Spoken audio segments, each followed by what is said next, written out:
Las promesas de Dios no excluyen a nadie.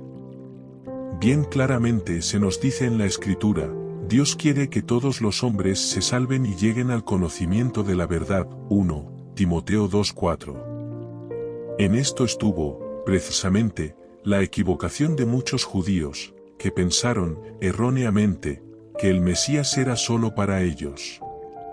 Pero, como dice Pablo, no hay más que un Dios y no hay más que un mediador entre Dios y los hombres, un hombre. El Mesías Jesús, que se entregó como precio de la libertad de todos. 1 Timoteo 2:5. Cuando Dios escogió a Abraham para que fuera el cabeza de un nuevo pueblo que lo conociera y le sirviera como a su único Señor, dio a entender claramente que en el futuro otros pueblos entrarían también a formar parte de su descendencia. Esto es lo que los apóstoles trataron de hacer ver a sus hermanos de raza, aunque costó mucho trabajo cambiar una mentalidad de siglos. Ellos, ciertamente, habían recibido del Señor la seguridad de que el Evangelio era para todos, sin distinción de razas, pues la salvación tenía que ser predicada hasta los últimos confines de la tierra. Los judíos primero. La práctica habitual fue llevar el mensaje evangélico, en primer lugar, a sus hermanos israelitas. Así podemos verlo en los Hechos de los Apóstoles. Pero la gran mayoría de los judíos rechazó de plano a Jesús como Mesías y llegó el momento en que expulsaron a los cristianos de las sinagogas y les prohibieron seguir considerándose miembros de su comunidad.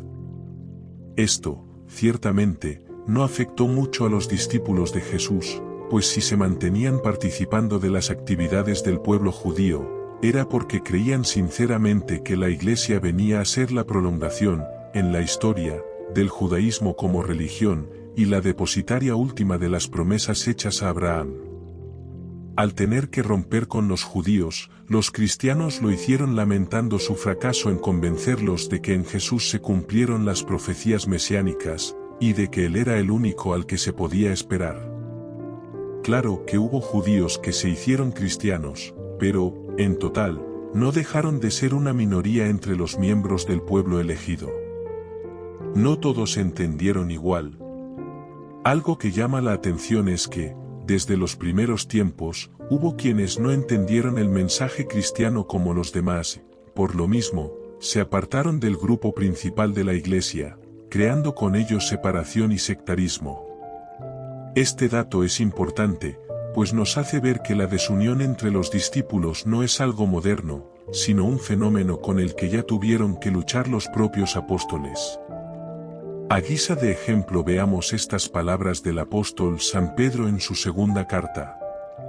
No faltaron falsos profetas en el pueblo judío, y lo mismo entre ustedes habrá falsos maestros que introducirán bajo cuerda sectas perniciosas, por negar al Señor que los rescató, se acarrean un rápido desastre. 2:1. Esto demuestra que somos seres humanos y que nos resulta muy difícil ponernos de acuerdo hasta en las cosas de Dios. Por esto hoy seguimos viendo ese terrible escándalo que es, no solo la desunión, sino hasta el enfrentamiento de los que nos consideramos discípulos de Cristo, a veces con más saña que si estuviésemos en pugna con el mismo diablo. Una sola Iglesia. Así como Cristo es uno solo, de la misma manera una es la Iglesia que Él fundó. Una Iglesia, eso sí, santa y pecadora, pues se trata del conjunto de todos aquellos que han sido rescatados por Cristo y han renacido a la vida nueva por el bautismo. No olvidemos que si el bautismo nos hace hijos de Dios y nos da su gracia, no por ello dejamos de ser pecadores. Pues mientras no lleguemos al cielo, tendremos que luchar contra las tendencias pecaminosas que tratan de dominarnos.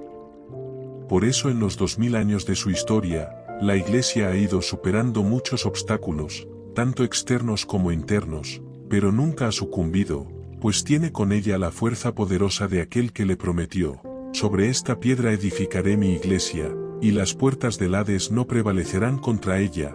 Mateo 16:18. Pese a la división, podemos decir que todos los que tratan de ser fieles a Cristo, aunque por caminos diversos, pertenecen de alguna manera a su iglesia.